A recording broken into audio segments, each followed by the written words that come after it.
안녕하세요. 방울복랑금 키우기에 대한 이야기를 해볼까 합니다. 8월 많은 분들이 방울복랑금 잎이 떨어지는 현상을 지금 겪고 있을 확률이 높다라고 생각을 합니다. 방울복랑금 같은 경우는 이 여름에 가장 많이 잎을 떨굽니다. 특히 습하거나 고온이었을 때, 더구나 직광에 과도하게 노출이 됐을 때 그런 현상이 벌어지고요. 물거품이 심했을 때도 잎이 후두둑 떨어지는 것을 경험할 수 있을 거라고 생각을 합니다. 그러고 현재 이 잎이 너무 많이 떨어져서 이게 죽은 게 아니냐고 생각을 해서 이 약살포 하시는 분들이 있는데요. 살균제나 뭐 뿌리 활근제라 뿌리를 건강하게 만드는 이제 그런 약제가 있는데, 그런 약제를 이 살포하는 분들이 많아지는 것으로 이렇게 확인되고 있습니다.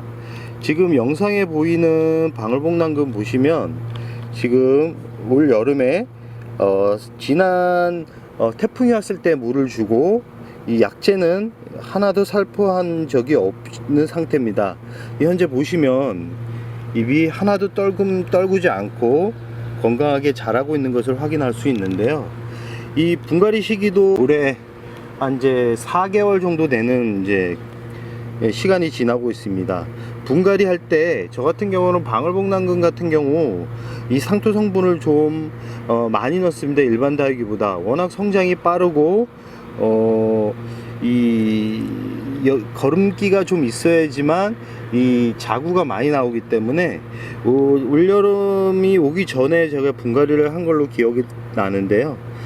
그때 이제 상토 외에도 폴라이트 마사를 넣어서 심어 주었습니다. 참 훈탄도 같이 넣었습니다. 훈탄 같은 경우는 곰팡이가 오는 것을 방지하는 그런 이제 역할을 하기 때문에, 특히 이 방울복랑금 같은 경우는 곰팡이가 좀 자주 오는 경우가 있기 때문에 훈탄을 같이 섞어서 분갈이를 한 상태입니다.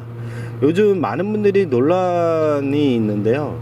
방울복랑금은 강한 햇살에서 키워야 된다라는 분들도 있고, 저처럼 방근에서 키워야 된다는 이 사람들도 있는데, 이 두 가지 방법은 사람마다 키우는 스타일에 따라서 좀 다릅니다. 그렇지만 저 같은 경우는 매해 느끼는 거지만 방울복랑금이 특히 여름에 과도한 햇살에 노출이 됐을 때 문제가 생기는 경우가 많았기 때문에 2년 전부터는 저는 이제 방울복랑금 키울 때는 이렇게 아시겠지만 다른 다육이보다는 좀 내려놓고 이렇게 키우는입니다.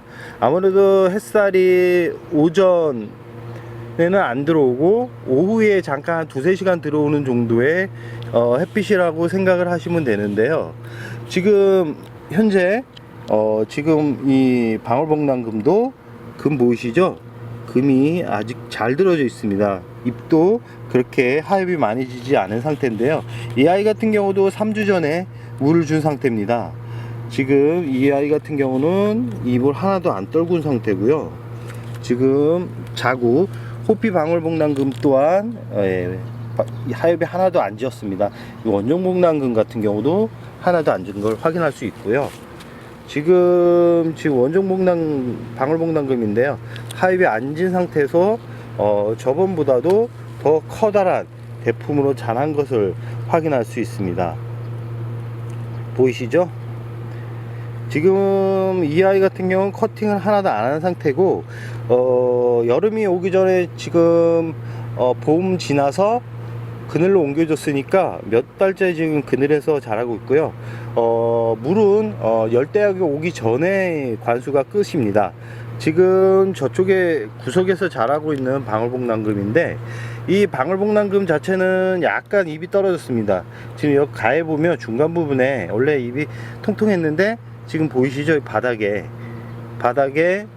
이렇게 보이실 겁니다. 이게 바닥에 잎이 떨어진 게 보이는데, 전체적으로 이 방울복랑금이 여름에 하엽을 지는 이 양에 비해서는 하엽량이 그렇게 많지 않다 라는 말씀을 드리고 싶습니다. 이렇게 저 같은 경우는 3개월 전부터라고 생각하시면 되는데요.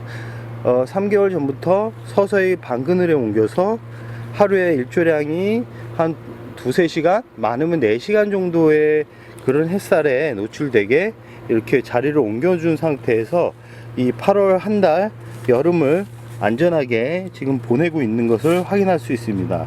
이렇게 다육이도 모든 다육이가 그렇지만 강한 햇살이 이 여름에만큼은 조금 조심해서 보여줘야 될 필요성은 있습니다. 특히 방울복랑금 같은 경우 그런 현상이 많이 일어납니다.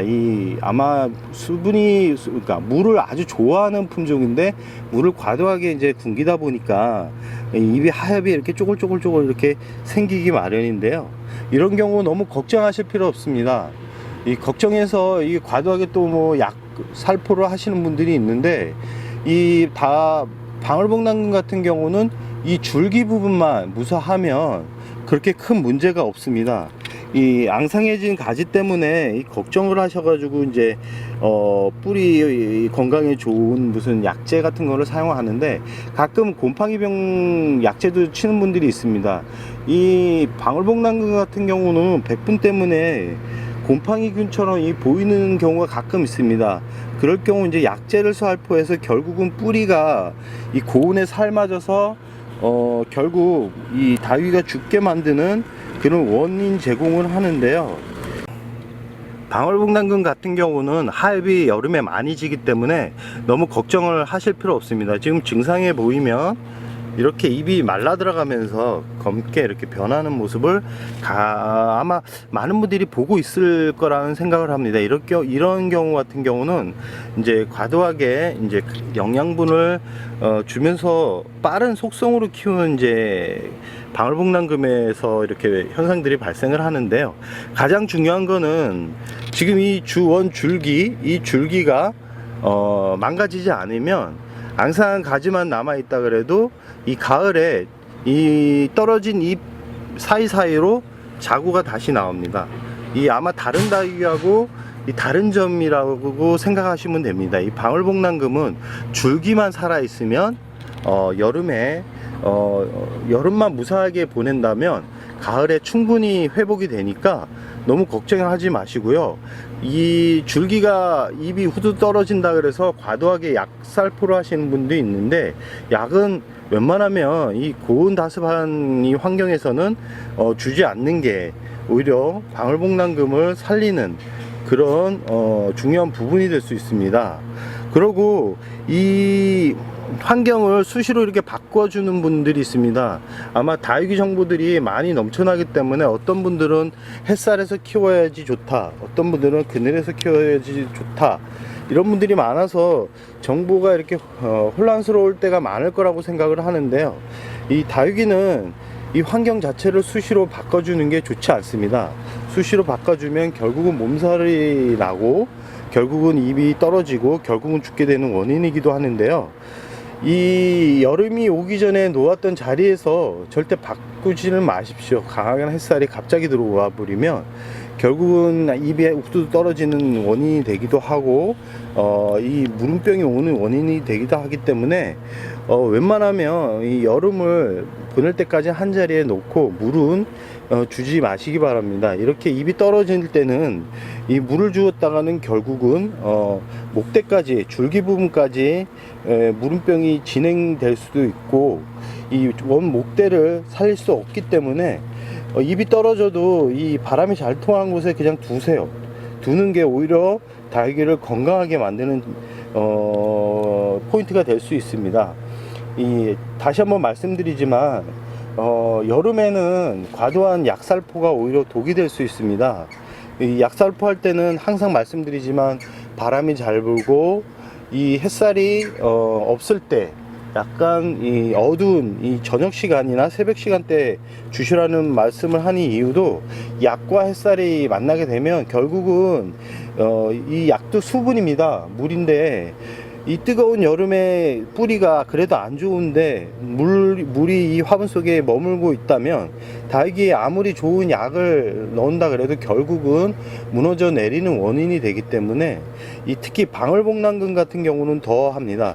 이런 상태에서 어떤 분들은 또 이제 분갈이를 하시는 분들이 있는데 절대 분갈이 하지 마세요. 이 분갈이 하다가 결국은 잎 다 떨구고 뿌리 활짝 못해서 결국은 목대가 무너져 내리는 그런 악순환이 진행되기 때문에 이 부분은 꼭 참고하셨다가 줄기가 건강하면 언제든지 이 떨어진 잎에서 자구가 나온다라는 것을 명심했으면 좋겠습니다. 방울복랑금을 오래 키우고 있지만 매해 이런 현상이 되풀이 되지만 이제는 걱정이 안 됩니다. 왜냐면 가을에 이 떨어진 부분에서 자구가 나온다는 것을 알기 때문입니다. 자구가 나왔을 때 어떻게 길게 만드는지를 지금서부터 생각을 하시는 게 스트레스를 덜 받고 키우는 방법이라는 생각을 해봅니다. 이제 가을까지 얼마 남지 않았습니다. 특히 이 방울복랑금 같은 경우 고가이다 보니까 많은 분들이 걱정을 하면서 키우고 있는데요. 우리 집 아이는 왜 잎이 우수수 떨어지나요? 왜 곰팡이처럼 검게 변하면서 잎이 타들어가나요? 이런 분들이 많습니다. 이런 분들이 많은 이유가 8월은 어떤 다육이도 마찬가지입니다. 특히 이 금품종은, 특히 방울복랑금 같은 경우는 작년에도 말씀드렸지만 여름에 아주 약한 품종 중에 하나입니다. 어떤 분들이 여름에 강한 품종이라고 말씀을 하시는데 이 방울복랑금이 가격이 비싼 이유가 있습니다. 그만큼 위험성이 높기 때문에 가격이 높은 겁니다. 이 작업자들이 수량 조절을 해서 가격대를 유지하는 것도 있지만 그래도 다른 국민이만큼은 키우기가 어렵기 때문에 가격이 높은 겁니다. 번식 잘 됩니다. 번식 잘 되지만 죽기도 잘 죽습니다. 8월은 목대만 살려도 반은 남긴 겁니다. 그렇기 때문에 너무 과도하게 약을 치지 마시고 이제 입주가 얼마 안 남았으니까 그때까지 참으셨다가 분갈이 할 때, 가을 분갈이 할 때 상토 성분을 한 40% 넣고 펄라이트 30, 훈탄 20, 마사 10%, 이 정도 넣고 분갈이를 해주시면 떨어진 이 부분에서 자구가 막 쏟아질 겁니다. 막 쏟아지면 그때 행복한 미소를 짓면서 8월 여름 엄청나게 힘들게 보냈구나, 이런 경험이 나도 이제 느꼈으니까 내년에는 더 안전하게 키울 수 있어, 이렇게 긍정적인 마인드로 다육이를 키운다 그러면 스트레스 없는 그런 다육 생활을 하실 거라고 생각을 합니다. 끝으로 방울복랑금은 여름에 약합니다. 여름에 약하고 고온에 약합니다. 그렇기 때문에 항상 말씀드리지만 여름은 강한 햇살보다는 방그늘, 하루에 한 3-4시간 들어오는 곳에서 키우는 게 어떻게 보면 다육이를 특히 방울복랑금을 건강하게 키울 수 있는 방법 중에 하나라고 생각을 합니다. 방울복랑금을 키우고 있는 모든 분들한테 오늘 말씀을 꼭 해드리고 싶었습니다. 여름은 줄기만 살려도 반은 남는 겁니다. 줄기만 살리면 오히려 대박이 날 수 있습니다. 대박이 나는 거는 떨어진 잎, 줄기 입장에서 여러 개의 자구가 나올 수 있기 때문에 너무 부정적인 생각하지 마시고 긍정적인 마인드로 가을에 이 자구가 풍성하게 터질 거야 라는 믿음을 가지고 남은 여름 안전하게 다육생활 하시기 바랍니다. 그럼 방울복랑금 키우기 여기서 마무리할까 합니다.